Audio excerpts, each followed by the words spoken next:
समाज में एक छाप छोड़ने वाले एसडीओ साहब प्रसिद्धे भूप सिंह जी आपके बीच हैं।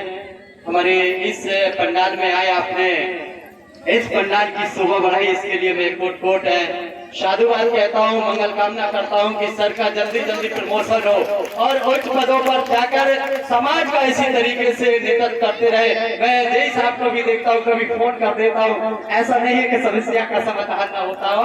मैं यही मंगल कामना करता हूँ साहब लोगों का जल्दी से जल्दी प्रमोशन हो और आगे बढ़े। तो मैं यहाँ की कमेटी से अनुरोध करूंगा, निवेदन करूंगा कि आप आए, कमेटी के जो भी जिम्मेदार पदाधिकारी हैं, पंकज भैया या जो भी टीम है, तो आपसे अनुरोध है कि आप सारे हमारे अतिथिगण मेहमान जो भी हैं आगे आ जाएं।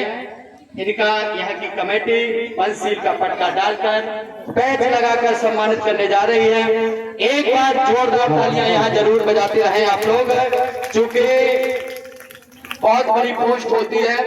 और अभी आपको बताया था कि कल से लाइट नहीं गई है। यहाँ पर श्रोमणी जी इतना बड़ा इंजेक्शन लगा रहे थे, आप लोग देख ही रहे थे, तो लाइट कहाँ से चली जाएगी। जोरदार तालियां साहब के सम्मान के खातिर। हमारे बीच जय साहब भी हैं, तो उनका भी सम्मान यहाँ। जोरदार तालियां हमारे और भी हमारी टीम है जो कि विद्युत विभाग की है, उनसे भी मैं अनुरोध करूंगा आप भी मंच पर जाएं। यहाँ की कमेटी आप लोगों का भी सम्मान करने जा रही है, क्योंकि ये बुद्ध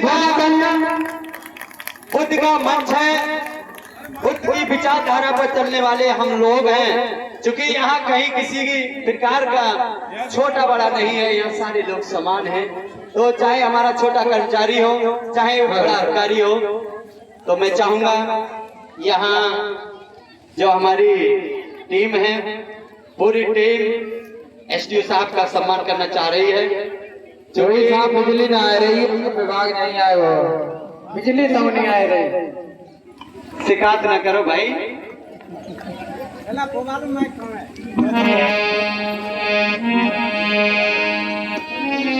और एसडीओ साहब और भी जो हमारे सम्मानित लोग मंच पर हैं, इनके लिए एक लाइन बोल लो आप लोग।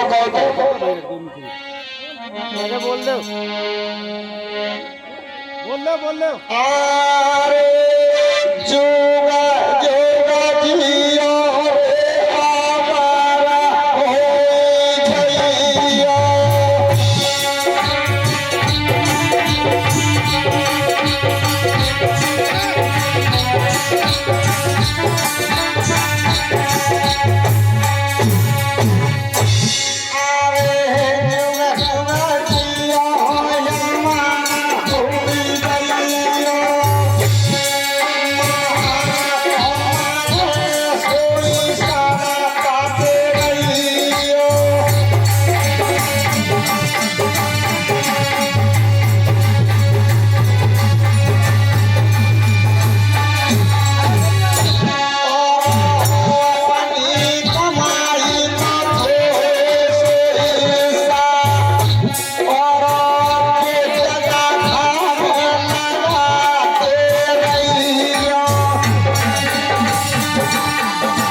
आज बड़ी खुशी हो रही है। अगर बाबा साहब आज होते तो कितना खुश होते, अंदाजा लगाओ। मैं वो सब आप लोगों के बीच में कहना चाहता हूँ। आज श्रद्धेय भूप सिंह जी हमारे बहनोई हैं, और मैं कल इनके पास गया था कि जीजा जी मेरी कथा में आना है आपको।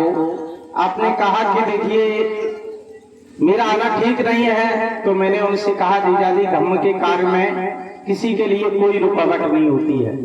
आप ये मत सोचिए कि मैं नौकरी करता हूँ तो धर्म का कार्य तो कोई कहीं नहीं कर सकता है। मैं राजनीति में जाऊंगा तब मुझे परेशानी आएगी। तो इसमें कोई दिक्कत नहीं है। दूसरी बात ये मैं कहना चाहता हूँ, आप जो खड़े हुए हैं इतने साधारण दिखाई दे रहे हैं, लेकिन अंदर से ये इतने साधारण नहीं है।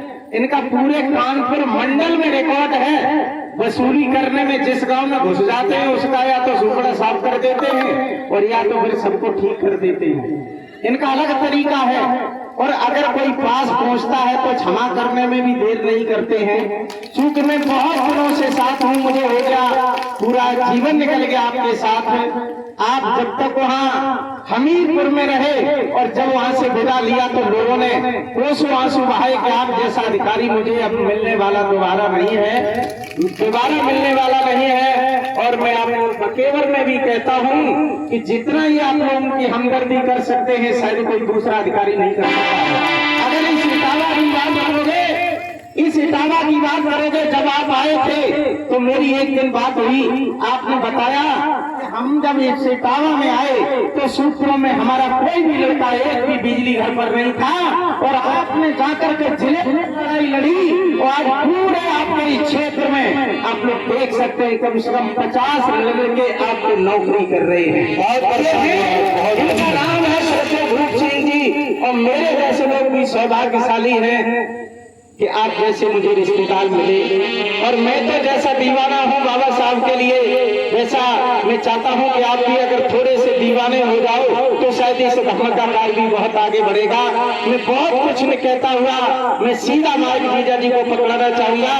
और मैंने कल कहा था कि जीजा जी लाइट कट रही है, बार बार गड़बड़ हो गया, लेकिन अभी हमारा जनरेटर चल रहा है। मैंने हमारे अभी साथ उन्होंने किया इसलिए जुड़ गई है। अधिकारी का डर रहता ना, हमने कहा ये तो अच्छी बात नहीं है। पूरा गांव अभी शिकायत करेगा कि पूरा बिजली विभाग यहाँ पे खड़ा है और जनरेटर चल रहा है, ये तो बहुत गलत बात है। तो खैर आ गई है। मैं माइक सीधा बिना कुछ कहे हुए जीजा जी को पकड़ाना चाहूंगा और वो अपने मुखार बिंद से हम लोगों के लिए, आप लोगों के लिए 2 शब्द कहेंगे। साथ ही साथ मैं ये भी चाहता हूँ कि इस क्षेत्र में मैं जब भी आऊं तो मुझे ये शिकायत नहीं मिलनी चाहिए कि तुम्हारे जीजा जी हमारा ये नुकसान करके गए। मैं जीजा जी से ये भी उम्मीद करता हूँ, इन शब्दों के साथ में मैं माइक देता हूँ, वो 2 शब्द हम लोगों के लिए कहेंगे सर के जीजा जी।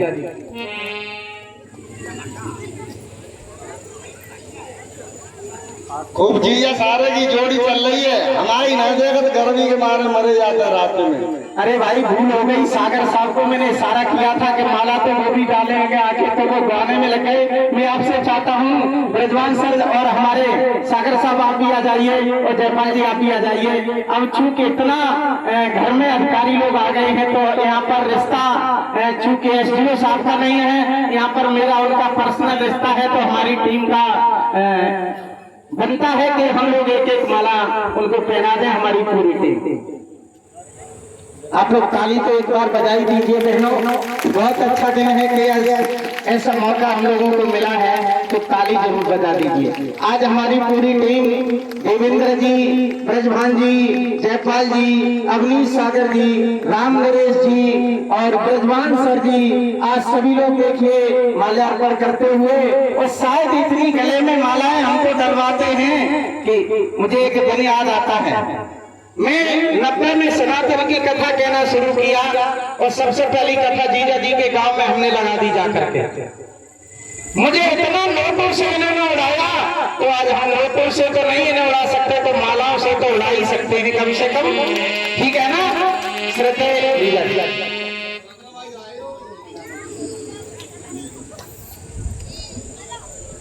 इस बौद्ध कथा के संचालक, बौद्ध कथा का संचालन करने वाली इस कमेटी का मैं बहुत बड़ा आभारी हूँ। उपस्थित सभी माता बहनें, सभी भाइयों से ये भीड़ देखकर मुझे बहुत प्यारा लग रहा है। मैं समझ रहा हूँ कि ये समाज जागरूक हो रहा है। सर्वे शिरोमणि जी और अशोक जी के मार्गदर्शन में आप लोगों ने अभी रमाबाई जी का प्रोग्राम देखा, कितना बड़ा त्याग किया रमाबाई जी ने सिर्फ शिक्षा पढ़ाने के लिए। मेरा अनुरोध है आप लोगों से कि आप अपने बच्चों को शिक्षा अच्छी दें, चाहे कैसा भी रहे, लेकिन बच्चों को पढ़ाना बहुत जरूरी है। आप लोगों को सिर्फ बच्चों को शिक्षा दें। बाबा साहब का ये सपना तभी पूरा होगा कि इस समाज के बच्चे पढ़े, ऊंचे उठे, बड़े बड़े अफसर बने और अच्छा मार्गदर्शन करें अपने समाज के लोगों को। बौद्ध भगवान जी ने एक शब्द कहा कि तुम्हारे सामने शेर आ जाए तो उससे डरना मत, तुम्हारी गर्दन पर तलवार भी लगी हो तब भी आप लोग डरना मत, लेकिन तुम्हारे सामने शराब का प्याला आ जाए तो डर जाना, झुक जाना, कुछ भी करना, लेकिन उस प्याले को हाथ मत लगाना। ये बहुत बड़ा उनका संदेश जाता है कि नशा को त्याग। हमारे समाज में इन लोगों में थोड़ा लगता है कि नशा के प्रति ज़्यादा प्रेम है। मेरा मानना है कि बच्चों को पढ़ाइए आप लोग, और नशा को क्या क्या, ये नशा समाज को बिगाड़ देता है, इसलिए इस पर थोड़ा सा आप अपना पूरा अंकुश लगाइए, बच्चों को पढ़ाइए। आप सभी लोगों से मेरा अनुरोध है, हाथ जोड़कर विनती है कि आप अपने बच्चों को पढ़ाइए, अच्छी शिक्षा दीजिए। बच्चे आपके ऊंचे उठेंगे तभी आपका घर परिवार बच उठेगा, आपका नाम रोशन होगा। और सर्वे शिरोमणि जी के बारे में तो हम बहुत कुछ जानते हैं। इनका हमेशा बचपन से 15 साल की उम्र से इनका लगाव रहा कि ये हमेशा बोलते था बाबा साहब के बारे में सबसे ज्यादा लगाव रहा। आप लोग बैठ जाए थोड़ी देर के लिए, और आप लोग बैठ जाए। अब किसी ने कहा है कि जिसका भाई अंदर, जो जिसकी बहन अंदर उसका भाई सिकंदर। तो हमारे परिवार में तो सबसे ज्यादा यही सिकंदर है, इनकी ज्यादा मानी जाती है, हम लोगों को बहुत कम मानी जाती है। इसलिए बहुत अच्छे गायक हैं ये, अभी से नहीं 20-25 साल से मेरा अनुभव इनके साथ जुड़ा हुआ है। तो ये इस कथा में बहुत ज्यादा रुचि लेते हैं। मैं ज़्यादा समय नहीं लूँ आप लोगों का। बहुत बहुत धन्यवाद इस कमेटी का और उपस्थित सभी। बहुत बहुत साधुवाद है। अभी एसडीओ साहब ने बहुत अच्छी बात करी। 5 सीलों में 5वां जो सील बताया, सुरा मेर मज पमादी ठाना मेर बड़ी सिक्का पदक शमारिया में। अभी साहब के द्वारा एक बात कही, शेर आ जाए आप डरना नहीं, कुछ भी आ जाए डरना नहीं, लेकिन शराब आ जाए तो साफ पीना नहीं। क्योंकि अगर हम लोग गुलाम हुए तो 2 चीजों से हुए,